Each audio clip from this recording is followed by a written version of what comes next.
Ndimamukonda mamuna wantanta ndikudziwa kuti sakumudwitsa.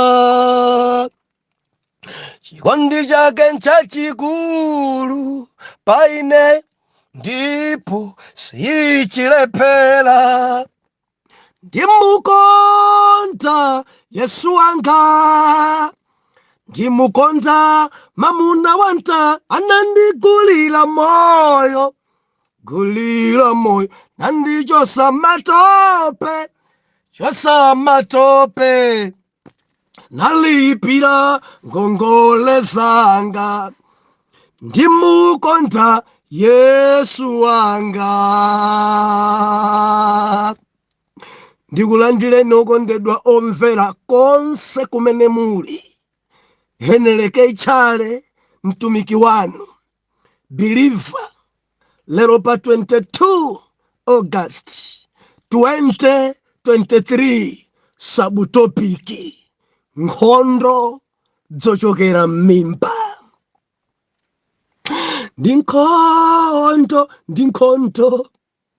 Nkhondo kupemphera. Nkhondo inu. Nkhondo kupemphera. Nkhondo kupemphera. Nkhondo kupemphera. Genesis chapter number 25. Tuwerenga verse number 21 mpaka na verse number 26. Mawotsogolera Esau ndi Yakobo. 21. Ndipo Isaac anapembedzera mkazi wake kwa Yehova popeza anali wouma. Ndipo Yehova analola kupembedzera kwake, ndipo Labeka mkazi wake anatenga pakati. Ndipo Ana analimbana mkati mwake. Ndipo iye anati, ngati nchotero ine ndikhala ndi moyo bwanji? Ndipo ananka kukafunsa kwa Yehova. Yehova ndipo anati kwa iye, mitundu iwiri ili m'mimba mwako, magulu awiri anthu adzatuluka m'mimba mwako. Gulu lina lidzapambana mphamvu ndi linzake, ndi wamkulu adzakhala kapolo wa wang'ono. 24. Atatha masiku ake akukhala, taonani, amapasa anali m'mimba mwake. Ndipo woyamba anabadwa wofira, monse mwache monga malaya aubweya. Ndipo anamutcha dzina lake Esau. Pambuyo pake mphwake anabadwa, ndipo dzanja lake linagwira chitendere cha Esau, ndi dzina lake linatchedwa Yakobo. Ndipo Isaki anali wa zaka 60 pamene mkazi wake Labeka amambalira iwo. Haleluya. Believer, nkhondo, kulumana, kukangana, dzinazi dzakumtundu, dzinazi dzochoka nadzo m'mimba, zimachita dabwisa. Kwauza kuti kambiranani, samakambirana. Kwauza kuti yanjanani, samayanjana. Za m'mimba idzi. Believer, dzulo linali pano limanena kuti nyengo zouma. Mabanjamu muli nyengo zouma. Bwana Isaki adali ndi chilichonse. Adali ndalama, adali nzowera, adali ndi chilichonse chofunikira pamoyo, koma mkazi wake adali wouma.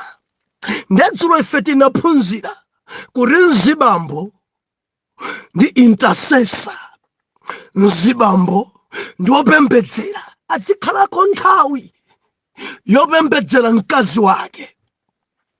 Azibambo ambiri amangogona nkudzuka osapemphera. Ndipo ena sasala kudya olo miyezi 12 amadya daily mpaka na kudzimbidwa. Nyengo zouma zilipo koma samapemphera. mabanjamu amene magwada amene madzuka nkumapemphera usiku amene masala akudya believe filiko ras ndazimayi mudzapeza manyimbo baba pamene munthu abambo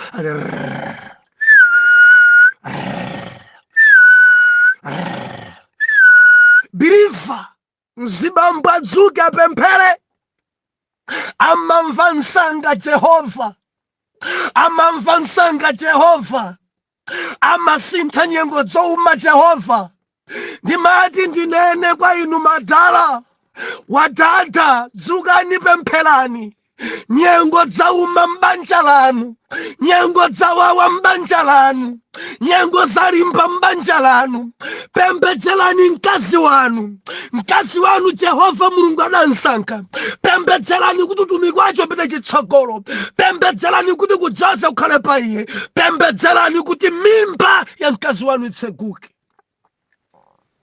azibambo angati ndikulankhula nawo ndivomereza abusa munena ndine jopemphera zinkumanzere munena ndine mangogona ngati chiweto munena ndine nimangodzuka ngati choweta sinimapemphera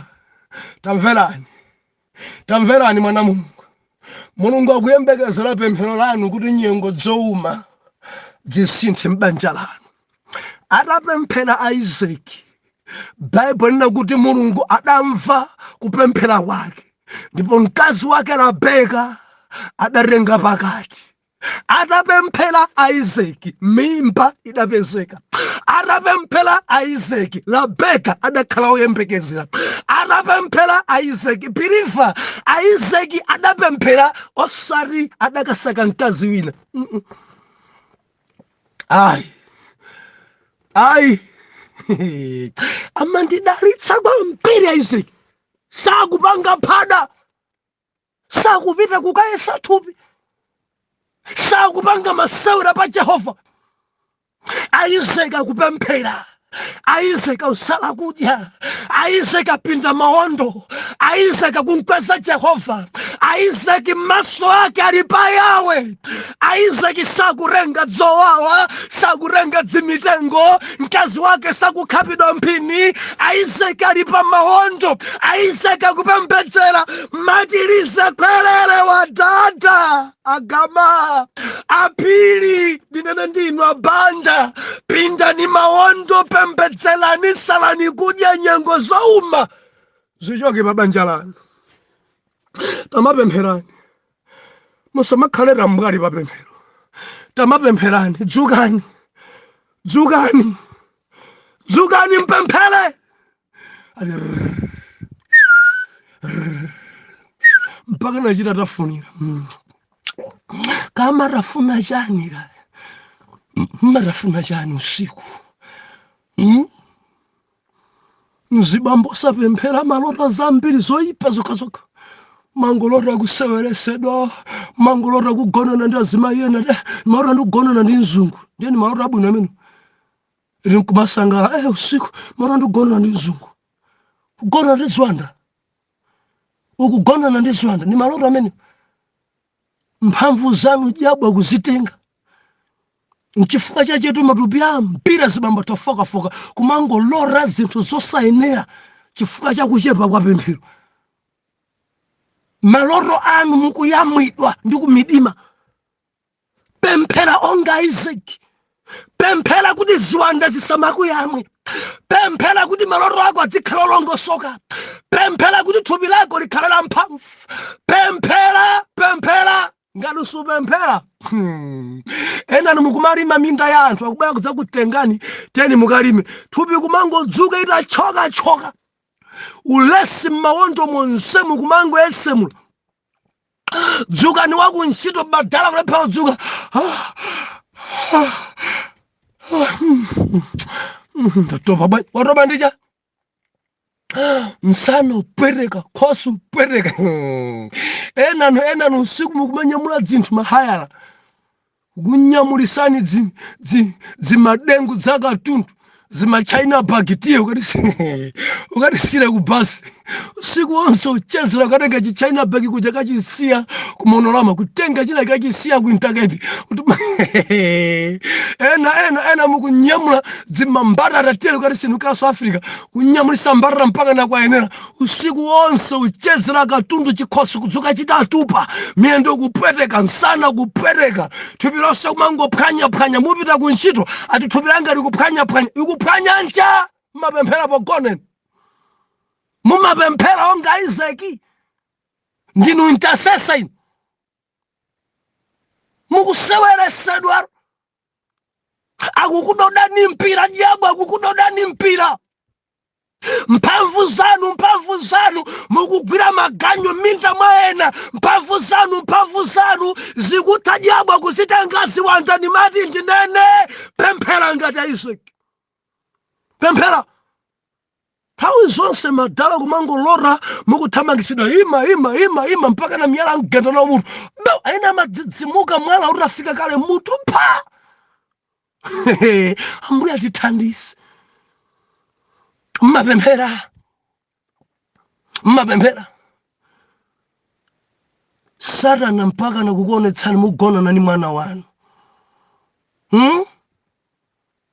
akukudodani mpira inu nkumadzuka nimagona ni mwana wanga mzimayi kulota gona mwana wake mzibamba kulota sogona ni mwana wake wina kulota gona na nzungu maloto oipa timatenlize khwelere pempherani Mulungu asinthe nyengo zoma zimenezi pempherani kumwamba kukomereni mtima pempherani adzamva kupemphera kwanu pempherani adzayankha kupemphera kwanu pempherani Isaki adapembedzera atakhala mbanja 20 years musayiwale kuti nyamarayi amakwatira ndi nzaka 40 okhwima bwino masiku ano kamwana kazaka 12 ati ndakwatira pa mtundawo iwe saizi yako sukulu wakwatira kale kantsika nako kalowa banja zaka 11 apaso pali nkhani apatsa pafukule nthawi ina tidzilowa mbanja masiku okwana titakhwima titaphunzira bwino mkumalowa mbanja mbumba ya Yuda imanisangalatsa tisamachita kuthamangiramo nyamara wophunzira wokula bwino woganizaso bwino Ambuye atithandise sitili kumeneko lero tikuona nkhondo zochokera m'mimba kulumana kuchokera m'mimba mikangano yochokera m'mimba biliva uli mtundu wina sumagwirizana kantundu kena sikamayanjana blaza wao ndiwowo sagwirizana endi sakambirana zinazi zochokera m'mimba izi sister wao ndiwo wasalankulana olosaimbirana foni maudani nkhondo zochokera m'mimba kantundu konse akhoza kumva uri mbalo wacha kuvutika koma sisi makhudzi kantundu kolumana kantundu kosayanjana kantundu kogwebana kantundu ndikukamba kantundu kena kankhonya kantundu kamene kamangothidzimulana ndewi kayambika bwanja takuthidzimulana pobale wawo nkhondo zinasi ndikuti nkhondozi zochokera m'mimba malembo anena kuti labheka mimba arenga koma idanidabwitsa mimba zoyamba zimakhala ni mafunso mundivomereza mama mimba yanu yoyamba zidachitika zina mudapita kafunsa wina mimba ena nochifuka cha mimba bread simunkadyanso ti idakuipirani mimba mpaka na mukari mwaja kumadya zina kake takuda kwambiri tiusipa banja ndikufuna bonya ndikufuna usipa kwa mukhale wawawa ena ndikufuna wa miyala kauma chokala kuchirwa kwa andu akutika wa miyala ndichita kutafunira miyala ati tichape ndi miyala musaichape ndikufuna miyala yeniyo ya nsomba yokhala mkhosi mwake endi ndikumatafuna kumachita kumfa mkama mwake banja ndikule kudzundi komera mimba ena manena pano ine amachita kusangalala kukhala pafupi ndi toilet yokumba ndikumamva kafungo kaja kudalitsika nako mimba dzimakhala ndi mafunso nyengwe dzidzi ena lakalaka mpewa yootcha ena kulakalaka mulamba ndifuna mulamba wa uwisi osati wouma upezeka bwanji mulamba mulikomwe Cape wa uwisi upezeka bwanji mulamba muli dziko la ena mukufuna mulamba wa kumangoli mimba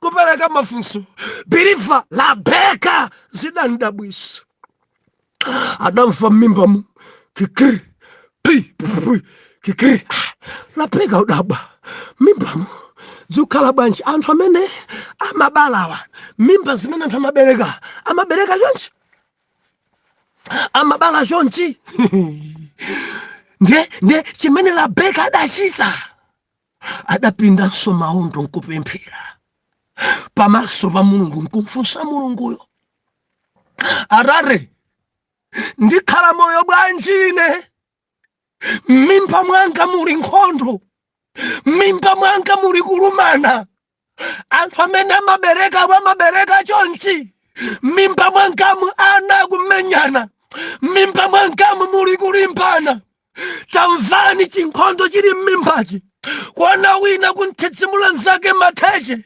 ana sanabadwe kumali mimba biliva la beka ali pa maondo pamaso pa Mulungu la beka akumpitsinga Jehova mmafunso la beka audabwa nazo zochitikazo la beka zandodomesa zochitikazo yankho adayipeza kuti ndigwada ndikapemphere chuchitika chinchani ne Yehova adamuyankha biliva Yehova adamuyankha kuti la beka tamvetsera mitundu iwiri ili mmimba mwako 1 number 2 magulu awiri anthu adzatuluka mmimba mwako 3 gulu lina lidzapambana mphamvu ndi linzake 4 wamkulu adzakhala kapolo wa wang'ono akuyankha ndi Mulungu ndipo Mulungu akanena wamkulu adzakhala kapolo la beka wadabwa zona la beka zakudodomesa ndi zona la beka zinthu zichitika mwachilendo kwa mpiri mmimba mwako koma tamvera mmimba mwakomo la beka mmimba mwako muli mitundu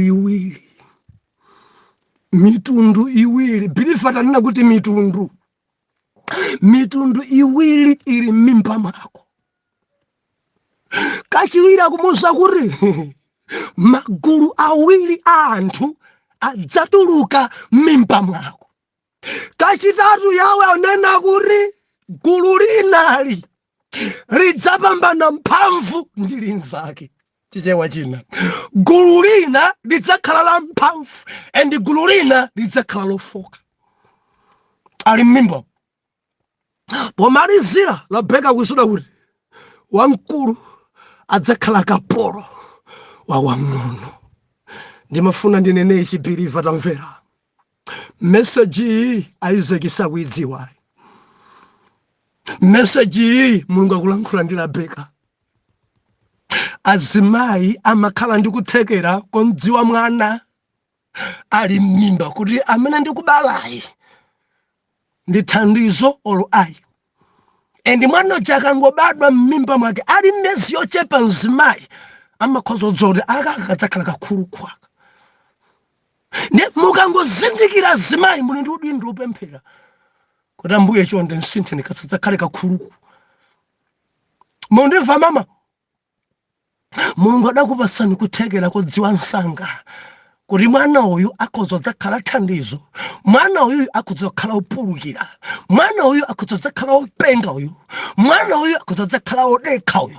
Ndi ntchito imene muli nayo amayi ndikumapembedzera anawo ali ang'ono kuti adzakhale ana okondweretsa pamaso pa Mulungu, opindulira Jehova. Anawo Labeka anadziwa kuti m'mimba mwanga muli ana awiri. Labeka anadziwa kuti mitundu iwiri ya anthu ili m'mimba. Labeka anadziwa magulu anthu awiri adzatuluka m'mimba mwake. Labeka anadziwa kuti wamkulu adzakhala kapolo wa wang'ono. Anazidziwa Labeka before kubala. Adamuza Labeka anali m'mimba. Mulungu adamfotokozera m'mimba mwako muli zinthu m'mimba mwako. Malemba anena kuti masiku akubala adakwana. Itadusa myezi kaya ndi 9 kaya ndi miyezi 10, leba idakwana. Munthu amayi akubala. Ndipo akubala ako padachitika zinthu. Mukawerenga verse number 26 kudachitika zinthu. Mwambama kunena kuti woyambayo anabadwa mnyamata wofira thupi lonse. Onga ubweya kufira thupi lonse. Ubweya. Oh haleluya. Ndi aruluka. Ne pambuyo pake mphake akubwera kuchoka m'mimbamo. Ne chimene chikudabwitsa kuti m'mimbamo muli nkhondo. Chimene chikudabwitsa kuti nkhondo njo chidabadwa nayo. Akuti pamene Esau akuruluka, mphake adagwira mwendo wake. Adagwira chitendene, verse number 26. Adagwira chitendene kugwira Esau. Esau kuti achoke mwana alikakaka. Taganizani kamwana kakang'ono kwambiri, mafupa osakhwima, koma agwira chitendene cha blaza wake. Mwana akakamira, anamwinwa nadabwa. Mwana kuchoka m'mimba woyamba, koma mkono wa wina uli pamwendo kalekale. Angwira madala sukuchoka ndakukakamira mpaka nakuchoka nkuri Yakobo wotsirizira kubadwa aragwira chitendene endi mpaka na panja mwana uja chitakakamira endi sakunsiya kuchita kudziwika kuti nkhondo iyi kuluma nokusukudzatha.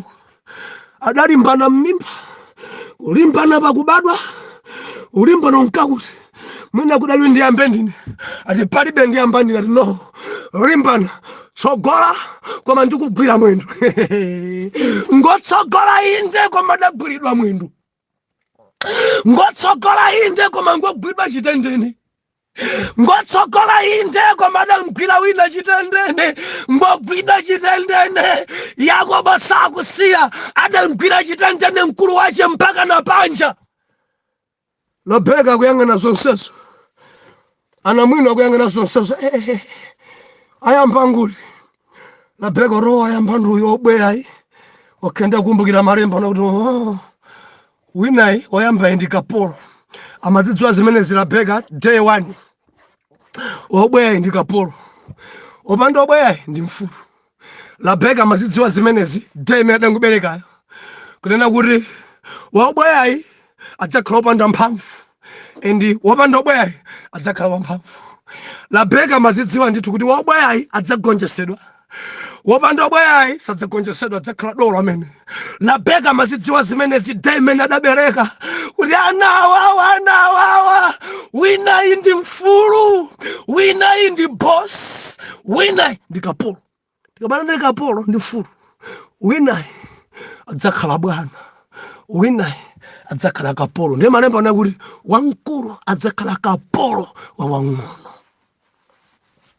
Zidachokera m'mimba zobadwa nazo izi. Kantunduke na mudzakapeza ana akuluakulu ombwambwa nako pang'ono.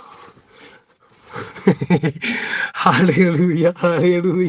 Kantunduke na mudzakapeza amene amamveka, amene amanena zinthu zogwirika ndi ng'ono.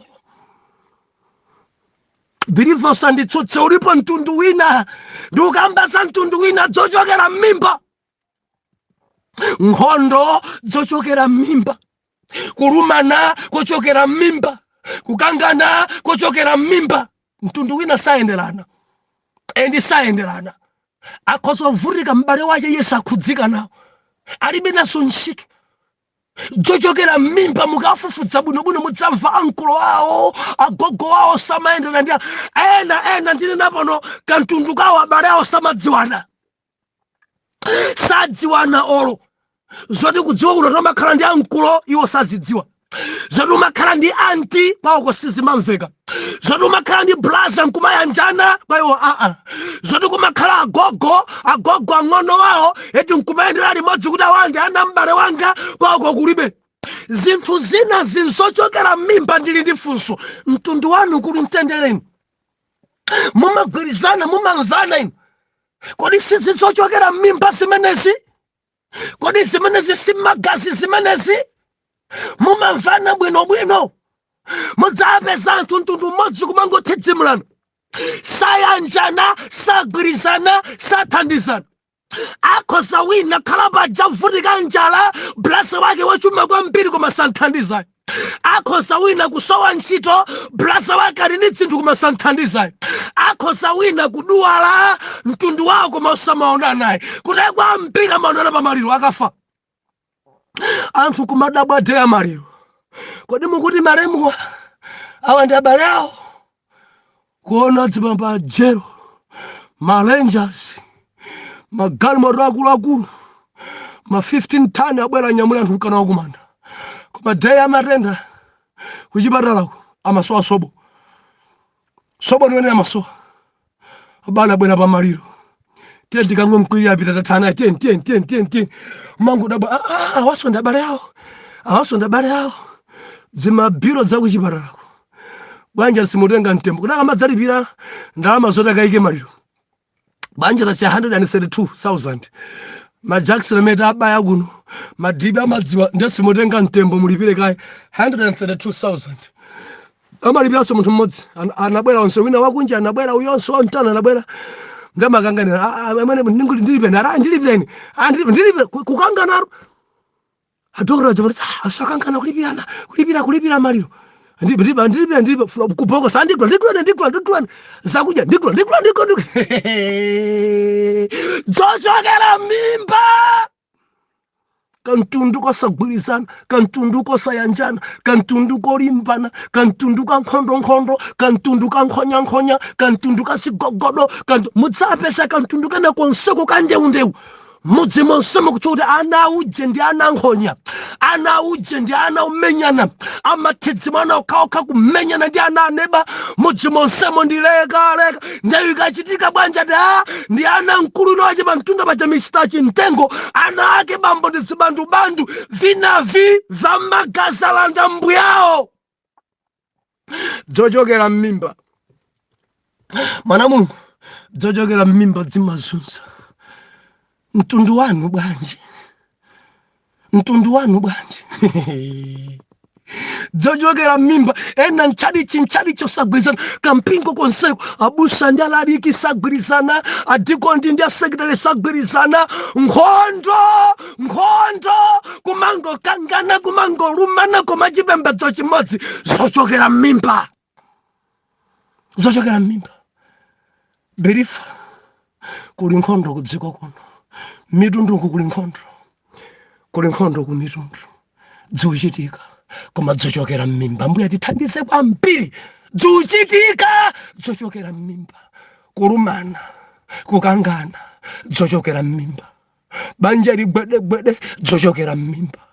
Esau ndi Yakobo, wina gwira chitendene ti mafupa tochepa, achigwirabe chitendene kakaka, sakunsiya Yakobo kakaka. Birifa mundilondole mawa nkhani iliyona mene datherayi. Atate, m'dzina la Yesu ndikupemphera, kuli nkhondo kudziko kuno, anthu akulumana, anthu akukangana. Mwa Yesu aku Nazareti ndikupemphera mtendere pa ana anu. Mtundu ugwirizane mwa Yesu Khristu. Oyera mtima tiyankhe kuti amen and amen. Cholimbitsa mtima ine ndikumachita mantha, awerenga ine bukuli lima dipa hatsa pamvu bukuli inendi wonsewo welenga wamau a mulungu timape za moyo bukuli inendi wonsewo welenga wamau a mulungu timape za moyo. Ndikulandile okondedwa omvera konse kumene muli. Heneleke chale mtumiki wanu believer lero pa 23 August 2023 sabutopiki kufunikira kwa mwana wa nkulu. Believer musaiwale tikufukula Abraham ndi mbumba zake. Genesis chapter number 25 lelo tikuwerenga verse number 27. Mawu otsogolera Esau agulitsa ukulu wake. Verse number 27. Ndipo anakula nyamatawo. Ndipo Esau anali munthu wakudziwa kusaka nyama, munthu wa nthengo. Ndipo Yakobo anali munthu wofatsa wakukhala m'mahema. Ndipo Aisaki anakonda Esau chifukwa anadya nyama yake ya nthengo, koma Rebeka anakonda Yakobo. Ndipo Yakobo anaphika mphodza, ndipo Esau anachokera kuthengo nalefuka. Ndipo Esau anati kwa Yakobo, undipase ndidye chofiracho, chifukwa ndalefuka. Chifukwa chache anamutcha dzina lake Edomu. Ndipo Yakobo anati, tigulane lero ukulu wako. Ndipo Esau anati, taona, ine ndifuna kufa, ukuluwo ndidzapindulanji nawo? Ndipo anati Yakobo, undilumbirire ine lero, undilumbirire ine lero lomwe. Ndipo analumbirira iye, nagulana ndi Yakobo ukulu wake. Ndipo Yakobo adampasa Esau mkate ndi mphodza zophika. Ndipo iye anadya, namwa, nanyamuka napita. Chomwecho Esau adanyoza ukulu wake.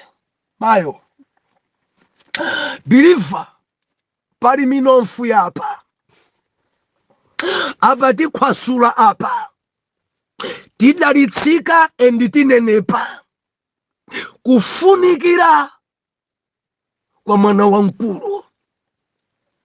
Dzulo tinali pano timanena ife nkhondodzi zochokera m'mimba, kulumanaku kuchokera m'mimba, kukanganaku kuchokera m'mimba.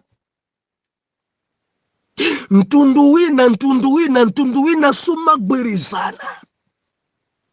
Kureku ana ena amachita kusowa kupita kwa abale.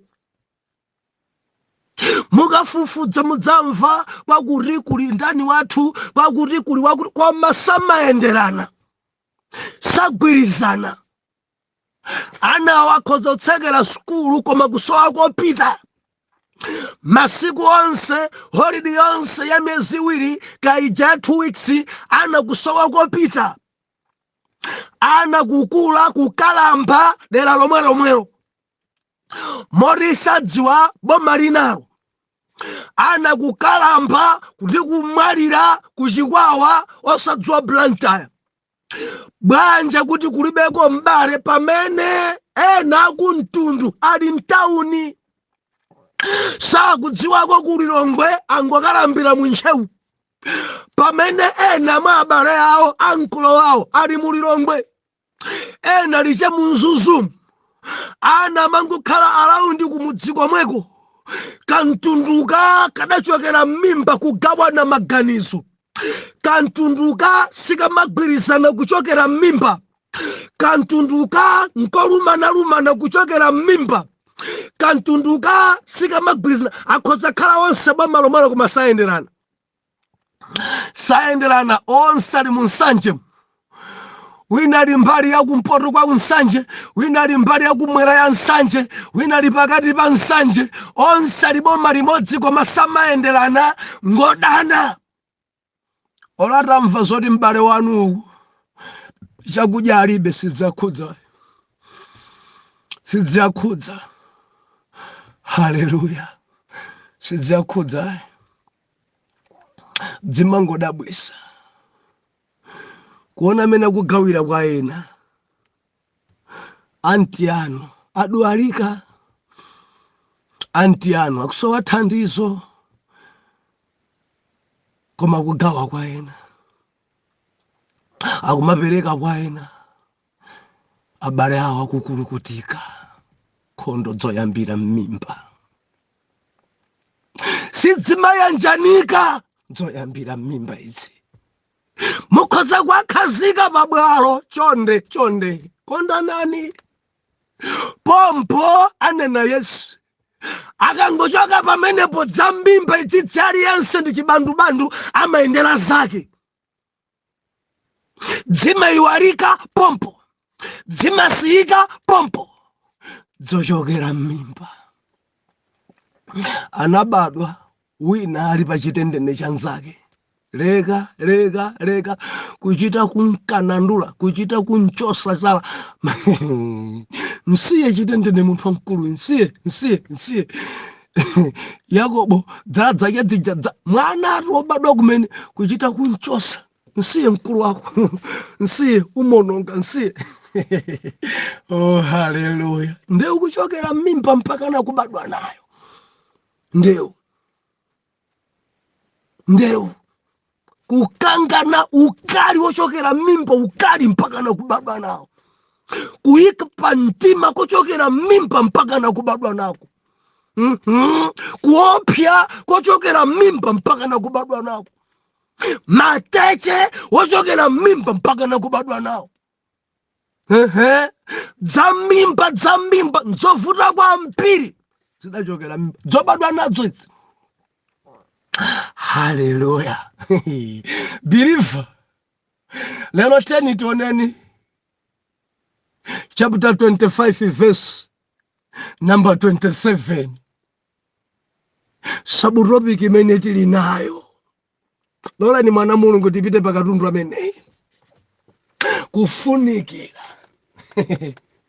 kwa mwana woyamba believer mu mbiri ya Israeli mbiri ya Ayuda mwana woyamba adali wofunikira kwa mbiri firstborn mwana woyamba amene believer anali woyenera kukhala mtsogoleri mwana woyamba mu mbumba ya Ayuda adali oyenera kuti akhoza kutsogolera magawo ofunikira kwa mbiri mtundu akhoza kutsogolera madipatimenti ena ofunika akhoza kutsogolera madera ena endi wena musiwa sangalozedwe pokhapokha woyambayi ayambe mundimva believer kufunikira kwa mwana woyamba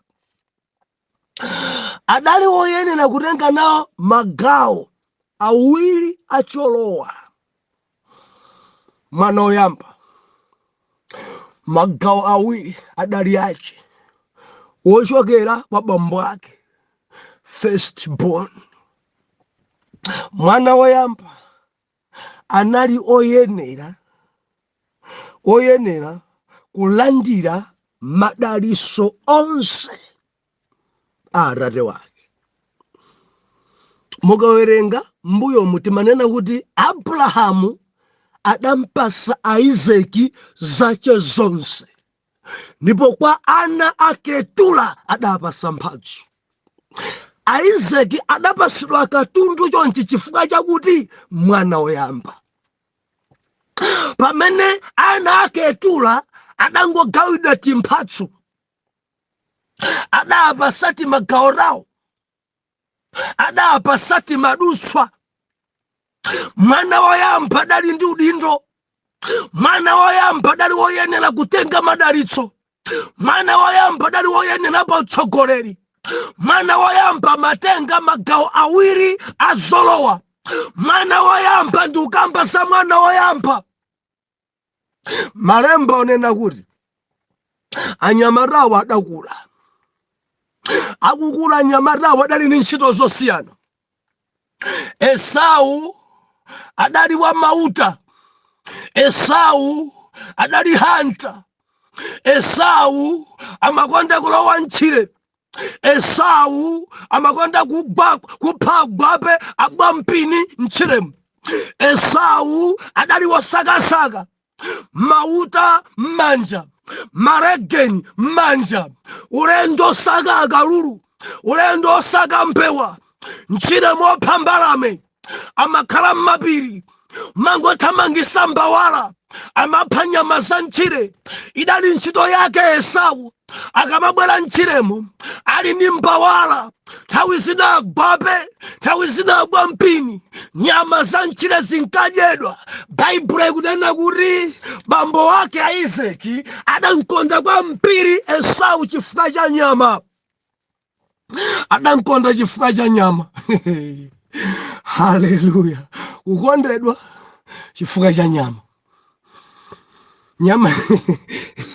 Nyama ikasowa chikondi chikhozo chepa. Kukondedwa chifukwa cha nyama.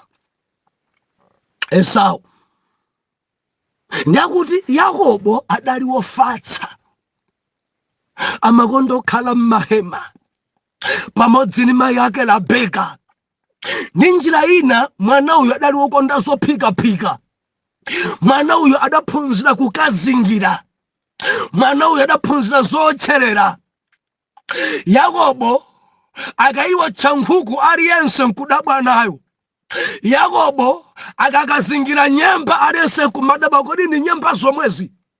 Yakobo amadziwa kuphika nsupuja, kuphika nsupuja aliyense mpaka na kugwana mchikondi. Yakobo amadziwa kuwatcha masamba mavegetables aja mabwino kwambiri chifukwa makhala kwambiri ndi mayake. Yakobo amathandizira mayake.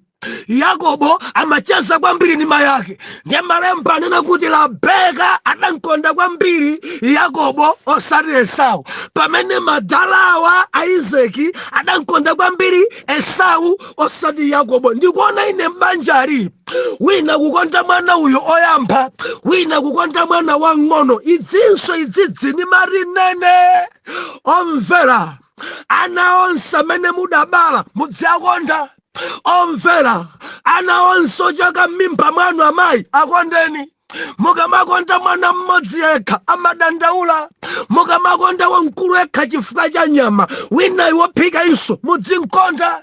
Musamakonda wophika yekhayi ngakhale uyo amabweresa nyama iso mudzinkonda. Ndinene kwa inu azimayi, tamverani, kondani ana onse.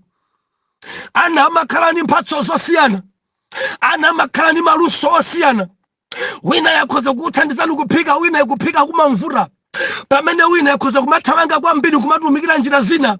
Wina akamagwira icho, wina akamagwira icho, ndimati ndilangise mabanja. Ana onse tidzakonda mofanana, ana onse tidzasamala mofanana, ana onse tidzaveka mofanana. Zina zizi kumabweresera nkhondo chifukwa chakuti tumakonda kwambiri mwana mmodzi. Ana ena wadabereka nda mwapita kunsika mwabwera. Jekete ya John mwapita kunsika mwabwera. Nsapato mwagulira John yekha. Mwapita kunsika mwabwera. Mwagula foni John yekha. mwapita kunsika mwabwera mwakhala biscuit ena wakudabwa anawa zimene bambo athu akuchita pa mwana mmodzi ena akudabwa zimene mayi akuchita pa mwana mmodzi wina uchanso akudabwa. Langizo langa akondeni onse ndi anochoka m'mimba mwanu.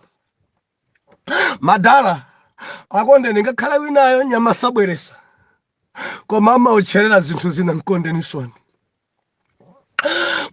soni. Haleluya. Khani athu aikulu lero tikukamba dzoti kufunikira kwa mwana wamkulu. Baibulo ikunena kuti bwana Esau monga mwa ntchito yawo deyi nadapita mchire kukasaka nyama kuchokera mmamawa mpaka na madzulo bape sadagwire, bwampini sanapezeke, mbewa sinapezeke, ngakhale chiwala chenichenichi chidasowa. Esau adabwera, adafika Esau akuti adalefuka, adali ndi njala. Munthu wamkulu amachita chodzedzereka, njala idampola, wayang'ana masowa auchita lowa mkati, kuseka kuchita kanika. Kodi bilifa udamona kale munthu amene njala yampanikiza?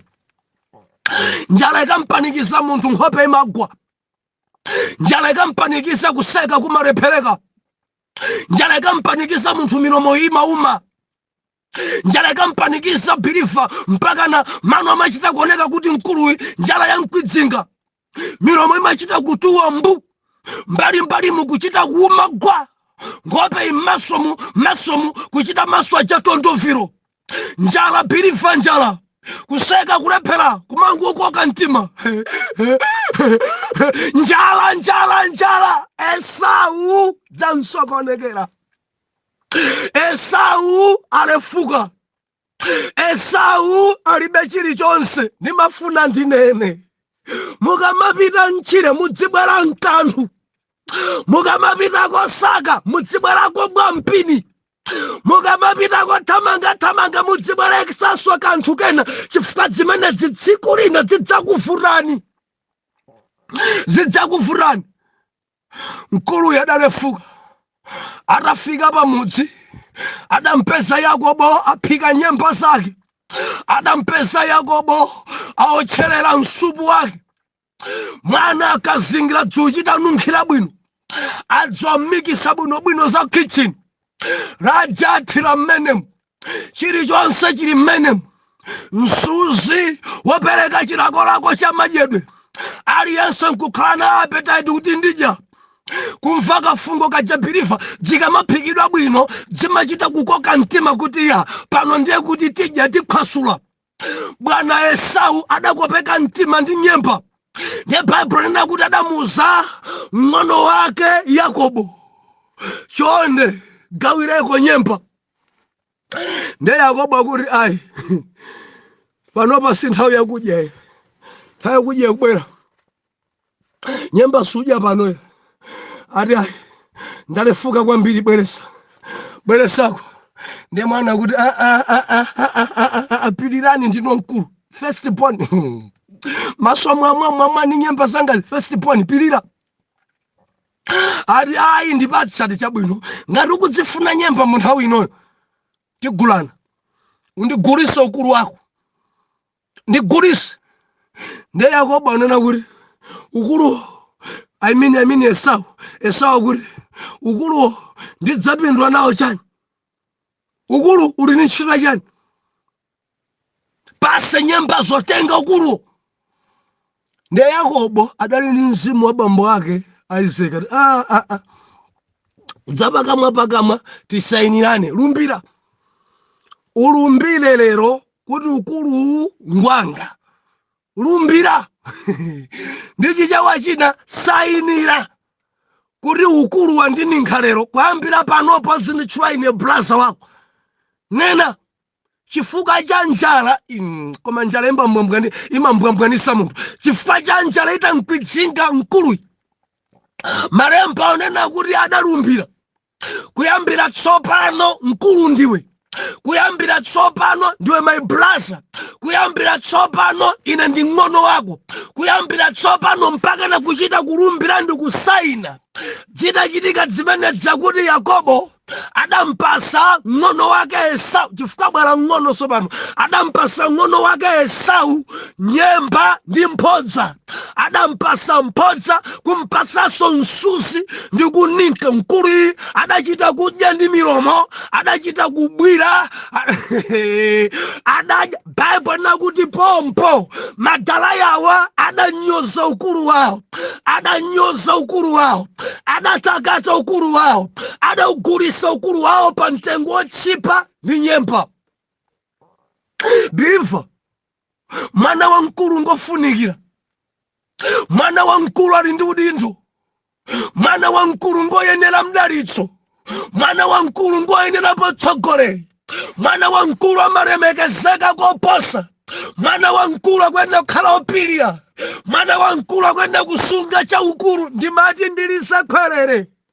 Believer tamvera, aliyense amene alotembenuka mtima, aliyense amene adalandira Yesu khala Mbuye ndi Mpulumutsi, tamverani, ndinu ma first born. Langizo langa kwa inu, pirirani chifukwa kudziko kuli njala. Langizo langa kwa inu ma first born, langizo langa kwa inu ma born again, langizo langa kwa inu ma believer, pirira. Nthawi zina umakhala nyama, nthawi zina umakhala nyama ulibe, pirira. Nthawi zina umalefuka ndi njala, nthawi zina njala imakuwomba, pirira. Nthawi zina ludzu imakukwidzinga, nthawi zina nyengo zako zimalimba, pirira. Ngakhale milomo yako yatuwa, ngakhale ukuyenda mu nyengo za paniki, ngakhale business yako sikuyenda, ndimati ndikulangize, pirira. Usagulise ukulu. Angati ndikulankhula nawo atakata ukulu wawo, angati ndikulankhula nawo adagulisa chachikulu, angati ndikulankhula nawo adagulisa first born, angati ndikulankhula nawo adagulisa ndi nyemba. Mayi wachigwirisano autakata ukulu, adakopeka ndi chofira chikukopa anthu, chofira chikugwesa anthu, chofira chikusakaza, chofira choneka cha fungo labwino atachikazingira Yakobo chapangisa ma first born ambiri kugulisa ukulu wawo. Mwagulisa ndi chani? Esau adagulisa ndi nyemba. Chikhristu chani mwachigulisa ndi chani? Mwachigulisa ndi chani? Mwachigulisa ndi chani? Kupita kwa sing'anga chifukwa chakudwala ndikugulisa ukulu. Pomwepo magwa pa Chikhristu wautakata ukulu ndi chofira.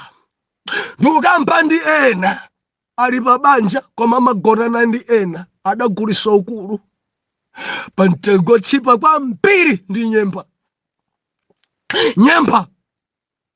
Edi ntchito yomweyi mpaka na kugulisa nayo ukulu. Kufuna kukwesera komwe kumpaka na kuvula kugulisa ukulu. Zomwezi mpaka na kunama nazo kugulisa ukulu. Mpaka na kuchoka pamaso pa Jehova mwagulisa ukulu. Ndilizakhwerere, ukulu umakuyenereza kuti ukhale mtsogoleri wa azimayi anzako. Ukulu umakuyenereza kuti akusankhe ukhale nawo ngati mayi wachigwirizano, kapena mayi wa mfano, kapena mayi dolika. Ukulu umakuyenereza, believer tamvera, kuti ukhalenso wamkulu muzimu. Pali ena ndi apa udindo koma adachigulisa kale chachikulu chawo. Ndi mayi chaya inde koma wazibwana kwambiri. Mayi chaya koma ngogonedwa adagulisa ukulu pa mtengo wochipa ndi nyemba. mai wachigwirizano inde ndi mai treasure amasunga ndalama ndi sekitale wamkulu kwambiri dera lake, mai wodziwika kwambiri. Nthawi zonse akamavala ndi white and black na white and blue, amavala bwino kwambiri, kaduku kachikoyera mpeko machachikulu cha nkari adachigulisa, adachitaka ndi nyemba. Chikhristu cha mpiri chagulisidwa. Amavina pakorasi, amaimba nyimbo za kwayala, amaimba nyimbo ngati zima yokha koma adachigulisa kale cha uzimu, ende adachitaka ndi nyemba. Biliva pilira. Ena ndinena nanu chifukwa cha mabizinesi yanu adatsika pano mudagulisa chaukulu pofuna kuonjezera mpamba, mudagulisa ukulu wanu pofuna kulembedwa ntchito, mudagulisa ukulu wanu pofuna kuti mutuluke kunja, mudagulisa ukulu wanu pofuna kudziendeleza, funa kutchuka, mudagulisa ukulu wanu ndimati lisekwerera kukhala mwana wamkulu kuli ndi ubwino nzofunikira. Esau adzaulira ukulu, achitanena kuti undipinduliranji ukulu, njala amene andipoleramo undipinduliranji ukulu. Ena magulisa ukulu chifukwa cha usiwa. Magulisa ukulu chifukwa chofuna udindo. Magulisa ukulu. Magulisa ukulu. Mautagata ukulu. Maupanga business ukulu. Chifukwa cha nyemba magwa. Chifukwa cha nyemba mansi ya Kristu. Chifukwa cha nyemba machoka basu pa Mulungu. Simukadapilira ababa, simukadapilira nthawi yakudya ikadakwana, simukadapilira kudzisiya zofirazo, simukadapilira kuisiya landiyo. Ampira rakata ukulu wawo ndi dola, ampira rakata ukulu wawo ndi paundi, ampira rakata ukulu wawo ndi mitikazi. Ukulu wapita ndi kwacha. Ampiri pano chachikulu chadachigulisa, amaenda inda dziko imadziwa bwanja ndi Esau mwana wa Iseke woyamba, koma mwiniyo choyambacho adachigulisa. Timakamaenda bwanja anja atumiki, koma mumtima mutima zoti chautumikicho tidachigulisa. Tikamaenda tukumati ya pressing team, koma chau pressing icho chidagulisidwa. Tikamaenda kumati awani ma intercessor, koma chau intercessor cho chidagulisidwa kale kale. Ukulu udapita ndi nyemba. Chofira chikutesa ukulu. Chofira ndili ndi funso wainu, ukulu wanu mwaugulisa ndi chani? Kale udalilika koma mudadzigulisa. Zona amayi zimene mwachita zidzanzoyenera kuchita. Mwadya nyemba za Yakobo, mazidya nyemba za Yakobo. Oh, haleluya. Mwagulisa ukulu, mwagulisa ukulu. Baba mukudziwa mukuchokera kuzithaphwi, mwagulisa ukulu. Mukamayima kutsogolo nkumanena za uzimu, ukulu mutautakata. Mukamayimba kwayo pa msonkhano anthu ali ndindindi, mukudziwa kumene mukuchokera, ukulu uja mutaugulisa. Opemphera mpira adagulisa chachikulu chawo, adagulisa ubhiliva wawo, adagulisa chodzoza chawo, adagulisa cha ulemerero. Ndimati ndinene, khalani ngati mwana wamkulu, endani ngati mwana wamkulu, pilirani ngati mwana wamkulu, khazikikani ngati mwana wamkulu, sungani chalo monga mwana wamkulu. Nthawi ya njala pilira, nthawi ya mavuto pilira, ngati ukudwala pilira, ndiwe first born. Mundilondole mmawa, Atate m'dzina la Yesu, mwana wanuyu mpangeni kuti apilire. Ndi mwana wamkulu asamakopeke ndi nyemba zofira. Mwa Yesu ana mtima tiyankhe kuti amen and amen.